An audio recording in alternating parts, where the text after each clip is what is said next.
Engineer 775. On to the next project, always a little different each job. This is a ballasted Sinclair ground mount edition.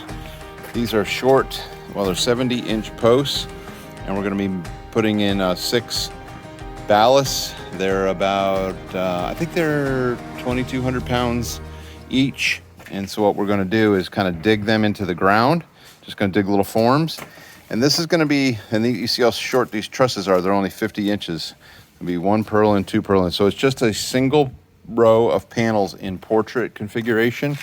And we're going to do one array is 12, and then the other array will be 12 too. So 24 panel array, about 10,320 watts. There are 430 watt Q cells. What do you think of that, young man? Uh-oh, put him on the spot. Sorry about that. So we're starting this job. It's a ballasted ground mount. And what I'm going to do, we got to put a lot of rebar in the ballast. And I'm going to be running rebar through the posts. So I'm going to go ahead before we get to the site and pre-drill these here. It's easier to mark them out and then try to do it in the dirt. So it's prep day, load up day, ballasted ground mount, Sinclair Designs and Engineering. And we're going to go put this in. We'll dig the ballast out in the dirt so we don't have to frame them up. And that'll be fun. It's a new twist on it. Looking forward to doing this. This customer needed a low profile ground mount that the panels didn't extend above his fence line so that his neighbors didn't complain about it. So so this is just one way to do Sinclair, and then we have our stack, and we pretty much can put it in any configuration we want.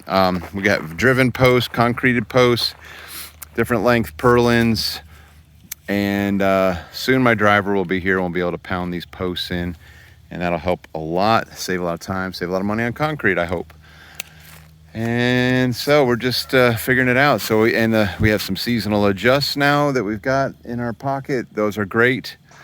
And regular fixed, and they can go on for megawatts. If you want megawatts, we can do that. If you want a kilowatt, we can do that, all in Sinclair.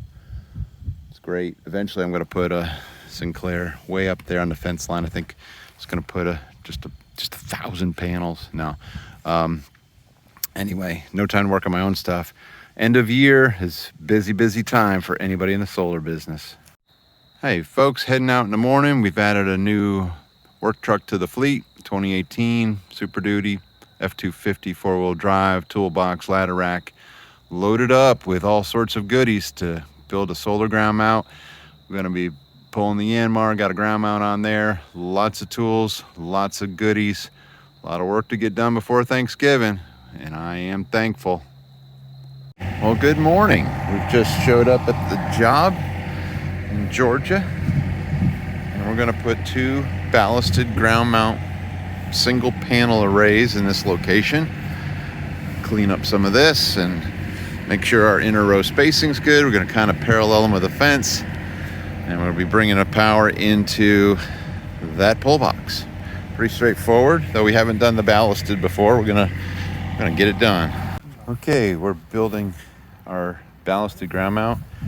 We got short posts, and we're going to kind of post them up like we usually do. Pre-drilled these posts so we can put the rebar through, and then we'll have 2 cross pieces on each side of the post, and that'll be probably just about a yard per post for ballast. It only requires 0.7 yards. Here's our little ballasted yard here. It's kind of a mess right now. We're trying to get prepped and get ready before the concrete shows up. Solar for hobbitses. It's real low profile, single panels, single row, portrait. These are 430 watt Q cells, 12 and 12, 24 total, about 10,320 watts. We haven't done this one before. It's pretty cool, low profile, single row, trying to keep it tucked behind the fence. This little ballasted guy is close to the ground, and a couple things here. We used just a standard weather head and an offset to bring the power down in from this array. We ended up using the power distribution blocks, Ferez Shamuts. They are awesome for paralleling and making a transition. We didn't want to put our disconnect out here because it's so low and inaccessible for the customer. So we are paralleling a couple of strings, and we're paralleling the strings that make the most sense east to west in terms of shading.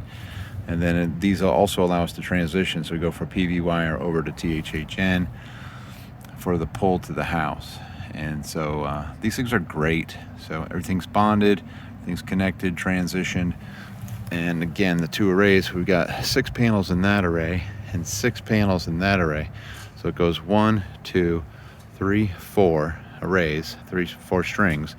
So we're paralleling string number 1 and string number 3 in the bottom 2 PDBs, positive and negative, and then string number 2 and string number 4 here in the top 2 PDBs are being paralleled.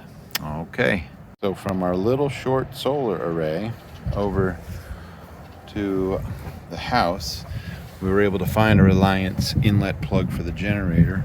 You can see it's labeled here. We have the generator on the bottom lugs and grid on the top lugs, so we can use a portable generator, 240 volt generator, however, to charge the battery.